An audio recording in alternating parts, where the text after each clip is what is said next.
అగ్ని పరీక్ష చందమామ కథ. పురందర రాజకుమార్తె లావణ్య అందంలో దేవతా స్త్రీలకు సాటి రాగలది. తగిన వరుడు దొరికితే ఆమెకు వివాహం చేయాలనే ఉద్దేశంతో ఉన్నాడు రాజు. పురందర దేశం ఆ కాలంలో మారుమూల దేశం. ఆ దేశం నుంచి మరే దేశానికి వెళ్ళాలన్నా అనేక రోజుల పాటు అరణ్యాల్లోనూ కొండల మీద ప్రయాణం చేయాలి. లావణ్యకు తగిన వరుడు దొరకకపోవటానికి అదే ప్రధాన కారణం. లావణ్య కూడా వివాహం కోసమే ఎదురు చూస్తున్నది. ఆమెకు తన నిత్య జీవితంలో ఏమీ ఆనందం కనిపించలేదు. రాజభవనంలో ఆమె చెలికెత్తులు ఆమెను వినోదింపచేయటానికి చెప్పిన కథలే మళ్ళీ మళ్ళీ చెప్తారు. ఆడిన ఆటలే మళ్ళీ మళ్ళీ ఆడతారు. అందుచేత ఆమెకు కాలం గడవటమే కష్టంగా ఉన్నది.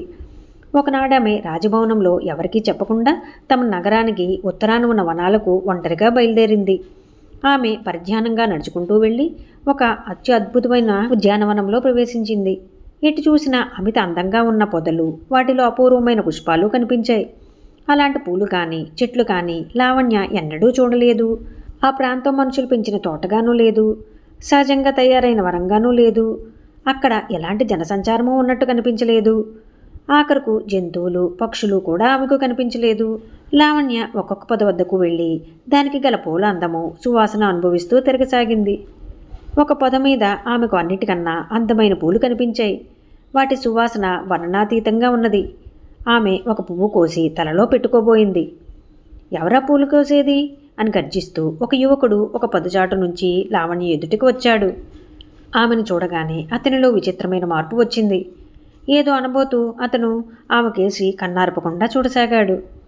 పూలు కొయ్యరాదని నాకు తెలియదు. అడగటానికైనా ఎవరూ కనిపించలేదు. ఇక్కడ ఎవరూ లేరని అనుకున్నాను అన్నది లావణ్య. యువకుడు చిన్నగా నవ్వి, అవునవును, ఇక్కడెవరూ ఉండరు. నేను మాత్రం ఈ వనానికి కాపలా కాస్తూ ఇక్కడే ఉంటాను అని ఆమె ముందు కోసుకున్న పొద నుంచి మరికొన్ని పూలు కోసి ఆమె చేతిలో పెట్టాడు. పూలు కోయరాదన్నారుగా అన్నది లావణ్య. నీ అంత అందగత్తెకు నియమాలు అవసరం లేదు అన్నాడతను. మీరెవరు అని లావణ్య మర్యాదగా అడిగింది. నా పేరు సువ్రతుడు, ఈ గంధర్వవనానికి పాలకుణ్ణి అన్నాడు ఆ యువకుడు. గంధర్వుడివా అంటూ లావణ్య కంగారుగా తన చేతిలో ఉన్న పూలను కిందన వదిలేసింది. గంధర్వులంటే అందరికీ ఉన్నట్టే లావణ్యకు కూడా భయం ఉన్నది. వాళ్ల స్నేహం మామూలు మానవులకు వచ్చిరాదు. వాళ్ళు అనేక విద్యలు నేర్చిన వాళ్ళు. అయితే గంధర్వులు తమ దేశానికి అంత దగ్గరలో ఉంటున్నట్లు లావణ్యకు తెలియదు. ఆమె కంగారు చూసి సువ్రతుడు, భయపడుకు రాజకుమారి, నేను ప్రస్తుతం గంధర్వులకు కింకరుడిగా ఉంటున్నప్పటికీ జన్మతః నీలా మానవుణ్ణే. మా తాతగారిక్కడికి తూర్పుగా ఉన్న జయసింధు దేశపు రాజు. నేను పసివాడిగా ఉన్నగానే నా తల్లిదండ్రులు పోయారు. అప్పుడు నా మాతామహుడు నన్ను తన ఇంటికి తెచ్చి పెంచాడు. నేను కొంచెం పెరిగినాక మా తాత వెంట ఈ ప్రాంతాలకి వేటకు వచ్చాను. అప్పుడు నన్ను ఒక గంధర్వరాన్ని పట్టుకుని తీసుకుపోయింది. నేను తనను ప్రేమించి తనకు భర్తగా ఉంటానని ఆమె ఆశ. నేను ఆమెను ప్రేమించలేను. అందుచేత పగటిపూట నన్ను ఈ వనానికి కాపలా ఉంచింది. రాత్రి కాగానే నన్ను ఆమె తన లోకానికి తీసుకుపోతూ ఉంటుంది. నాకు ఈ గంధర్వులన్నా వీళ్ళ లోకమన్నా రోజురోజుకు అసహ్యం పుట్టుతున్నది. వీళ్ళ మాయ నుంచి నన్ను ఎవరన్నా తప్పిస్తారా అని ఎంతో ఆశపడతాను. కానీ నా ఆశ ఫలించదు. అది ఫలించే మార్గం అందుబాటులో కనబడదు అంటూ నిట్టూర్చాడు. అతను మాట్లాడుతున్నంతసేపు అతన్ని కన్నార్పకుండా చూస్తూ ఉండిన లావణ్య అతని స్థితికి ఎంతో జాలిపడుతూ ఏమిటా మార్గం అని అడిగింది.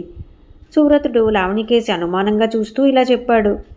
ప్రతి పౌర్ణమి నాటి రాత్రి గంధర్వరాణి తన పరివారంతో వచ్చి ఈ వనంలో విహారాలు చేస్తుంది. నేను ఆమె వెంటనే ఉంటాను. ఆ సమయంలో మనిషి జన్మ ఎత్తిన వారెవరైనా నన్ను కౌగిలించుకుని వదిలిపెట్టకుండా పట్టుకోవాలి. గంధర్వరాణి తన మాయలు ప్రయోగించి ఆ మనిషిని భయంకరమైన పరీక్షలకు గురిచేస్తుంది. వాటికి తట్టుకుని నన్ను ఆ మనిషి గట్టిగా పట్టుకోవాలి. అప్పుడు కానీ నేను గంధర్వుల బారి నుండి బయటపడను. నా కోసం ఇంత బాధపడే మనిషికి నేనంటే ఎంత ప్రేమ ఉండాలి, ఎంత సాహసం కావాలి. నన్ను ఎరిగిన వాళ్లే మానవ ప్రపంచంలో ఉన్నారా లేదా అని నాకు అనుమానంగా ఉంది. అలాంటప్పుడు నన్ను కాపాడేవాళ్ళు ఉంటారనుకోవటం భ్రమే కదా. సువ్రతుడు ఇలా అని ఒక పెద్ద నిట్టూర్పు విడిచి, సూర్యుడు వాలిపోతున్నాడు, నువ్వు ఎంత దూరం వెళ్ళాలో, చీకటి పడే వేళకు నువ్వు ఇక్కడ ఉండటం క్షేమం కాదు అన్నాడు. నీకు త్వరలోనే గంధర్వుల నుంచి విముక్తి కలుగుతుందనుకుంటాను, వస్తాను అని లావణ్య తన ఇంటికి బయలుదేరి వెళ్ళిపోయింది. పూర్ణిమ ఇంకా 4 రోజులున్నది.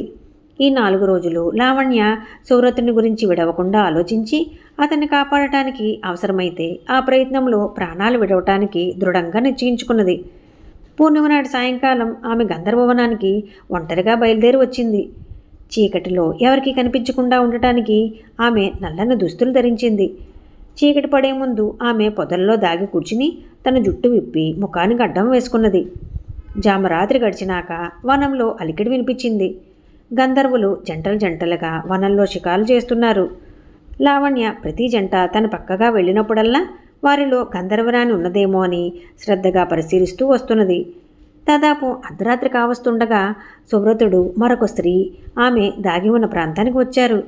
సువ్రతుడి వెంట ఉన్న స్త్రీ గంధర్వరాణి అయి ఉంటుందని లావణ్య సులువుగానే గ్రహించింది. ఆ జంట తనకు సమీపంగా రాగానే లావణ్య చొప్పున లేచి వెళ్ళి సువ్రతుడిని గట్టిగా కౌగిలించుకున్నది. గంధర్వరాణి ఒక్క క్షణం పాటు నివ్వెరపోయి సువ్రతుడు తన చేతి నుంచి జారిపోతున్నాడని గ్రహించి మాయలు ప్రయోగించింది. లావణ్య కౌగిటి ఉన్న సువ్రతుడు అంతలో ఒక కొండ చిలువగా మారాడు. దేనికైనా తెగించి ఉన్న లావణ్య ఆ కొండ చిలువను వదిలిపెట్టలేదు. ఇంతలో కొండ చిలువ సింహంగా మారింది. లావణ్య గుండెలు అదిరిపోయాయి. కానీ ఆమె ఆ సింహాన్ని గట్టిగా వాటేసుకున్నది. ఇంతలో సింహం ఎర్రగా కాలుతున్న గుణపంగా మారింది. లావణ్య శరీరమంతా చుర్రును కాలి భరించరాని బాధ కలిగింది. కానీ లావణ్య గుణపాన్ని విడవలేదు. తరువాత ఏమి జరిగినది ఆమెకు తెలియదు. ఆమెకు స్పృహ తెలిసేసరికి గంధర్వవనంలో ఎవరూ లేరు. ఆమె కౌగుట సువ్రతుడున్నాడు. ఆమెతో పాటే అతనికి స్పృహ వచ్చింది. నన్ను గంధర్వుల నుంచి కాపాడావు. నీ రుణం ఎలా తీర్చుకోగలను? మనం ఈ నగరానికి పోదాం పదా. నిన్ను ఇంటికి చేర్చిన దాకా నా సంగతి చూసుకోలేను అన్నాడు సువ్రతుడు లావణ్యతో. రాజకుమార్తె కనబడక రాజభవనం ఆందోళనతో సతమతమవుతున్నది. లావణ్య జరిగిందంతా చెప్పగానే ఆమె తండ్రి, నాయనా, నీకోసం నా కుమార్తె అగ్ని పరీక్ష ఎదుర్కొన్నది. నీకన్నా ఆమెకు తగిన భర్త ఎవరుంటాడు అని సువ్రతుడితో అని వారిద్దరికీ పెళ్లి చేసేశాడు. ఈ కథ మీకు నచ్చినట్లయితే లైక్ చేయండి, షేర్ చేయండి. మరిన్ని మంచి కథల కోసం మా సంపత్ ఛానల్ని సబ్స్క్రైబ్ చేసుకోండి.